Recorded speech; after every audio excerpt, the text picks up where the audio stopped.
What time do you go to church? Wanne lokaci kake zuwa coci? I go to church every Sunday at 9 a.m. Ina zuwa coci kowace Lahadi da ƙarfe 9 na safe. Do you attend Bible study? Kana halartar karatun littafi mai tsarki? Yes, I attend every Wednesday.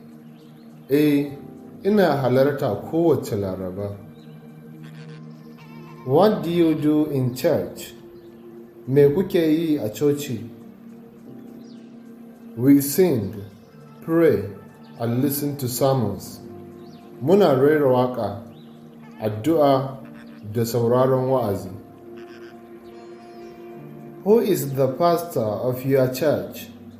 Waye faston cocinku?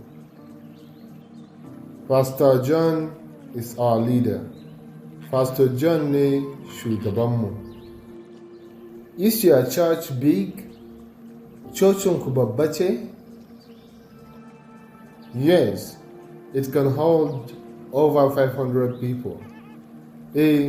Za ta iya ɗaukar mutane sama da 500.